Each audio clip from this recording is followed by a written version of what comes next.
వైఎస్ఆర్ కాంగ్రెస్ పార్టీలో అత్యంత కీలక నాయకుడు ఉన్న సజ్జల రామకృష్ణారెడ్డి గారు, ఆర్కే గారు, అదేవిధంగా అప్పిరెడ్డి గారు MLC, YCP party office in charge, వీళ్ళందరికీ ముందస్తు బెయిల్ ఇస్తూ ఆంధ్రప్రదేశ్ హైకోర్టు తీర్పు ఇచ్చింది, వాయిదా వేసింది. సమస్య ఏమిటంటే తెలుగుదేశం పార్టీ కార్యాలయం పైన వైఎస్ఆర్ కాంగ్రెస్ పార్టీ అధికారంలో ఉన్నప్పుడు ఆ పార్టీ జాతీయ ప్రతినిధి జగన్మోహన్ రెడ్డి గారి పైన చేసినటువంటి అనుచితమైన అభ్యంతరకరమైన వ్యాఖ్యలు ఏదైతే చేశారో అది ఏ ఆఫీసులో చేశారో ఆఫీస్ మీద అటాక్ చేయడం, ఫర్నిచర్ ధ్వంసం చేయడం, ఆఫీస్ మీద దాడి చేసినంత పని చేశారు. కొంతమంది వైసీపీ కార్యకర్తలు అని చెప్పుకునేవాళ్ళు. ఖచ్చితంగా ఆ ఘటన చాలా తీవ్రమైన తప్పు.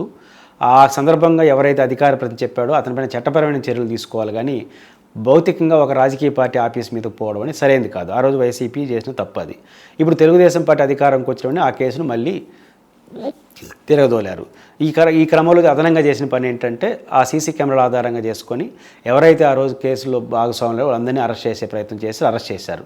దీంతోపాటు వీళ్ళని ప్రోత్సహించారు, వీళ్ళని పురమాయించారు, ఈ కుట్రలో భాగస్వాములయ్యారు అనే ఆరోపణలు ప్రధానంగా సజ్జల రామకృష్ణారెడ్డి గారు, అప్పిరెడ్డి గారు, అక్కడ ఉన్నటువంటి మాజీ ఎమ్మెల్యే ఆర్కే గారు, ఇట్లాంటి వాళ్ళు పైన కేసులు కూడా మోపే ప్రయత్నం చేసి, దీంతోపాటు జోగి రమేష్ గారు చంద్రబాబు నాయుడు గారు ఇంటికాడికి పోయి హల్చల్ చేశాడో ఆయన పైన కూడా ఆ కేసు నమోదు చేసి అరెస్ట్ వారెంట్ ఇచ్చారు. అయితే కోర్టు ముందస్తు బెయిల్ ఇచ్చింది.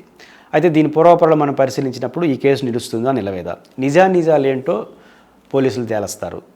అది ఆ నిర్ధారణ ఇప్పుడు మనం చేయలేం. కానీ నాకున్న అవగాహన మేరకు సజ్జల రామకృష్ణారెడ్డి గారు మోపబడిన కేసు చట్టం ముందు నిలబడుతుందని నేనైతే అనుకోవట్లేదు. కారణం ఏంటంటే వాళ్ళు ప్రధానంగా ఎవరైతే ఆఫీస్ మీద దాడి చేశారో వాళ్ళు కనపడ్డారో అరెస్ట్ చేసేశారు, అంటే సీసీ కెమెరాల్లో. వాళ్ళు ప్రోత్సహించారనడానికి ఆధారాలు ఎక్కడున్నాయి? ప్రోత్సహించారా లేదా విచారణలో తేలుతుంది.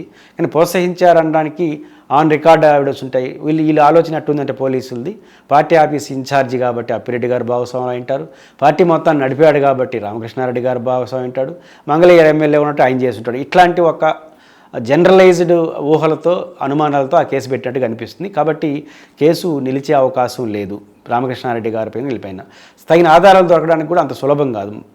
అప్పిరెడ్డి గారు వాళ్ళతో మాట్లాడుంటాడా ఆ టైంలో ఫోన్లో ఉంటే ఉండొచ్చు, ఆయన పైన కూడా నిలబడడానికి కొన్ని పరిమితులు. కానీ రామకృష్ణారెడ్డికి వచ్చేసరికి వాళ్ళ ఆ స్థాయి వ్యక్తులు దాంతో భాగస్వాములు అయి ఉంటారా, చెప్పుంటారా, మాట్లాడుంటారా, ఇవన్నీ అనుమానించినప్పుడు రామకృష్ణారెడ్డి గారిని ఈ కేసులో ఇరికించడం కానీ రామకృష్ణారెడ్డిని ఈ కేసులో ముద్దాయిగా చేర్చడం అనేది టెక్నికల్గా కోర్టు ముందు నిలబెట్టచ్చేమో కానీ నిలబడుతున్న కేసు అయితే నేను అనుకోవట్లేదు. అట్ ద సేమ్ టైం ఈ కేసు రాజకీయ దురుద్దేశం అవునా కాదా? ఖచ్చితంగా రాజకీయ దురుద్దేశం కూడా ఉంది.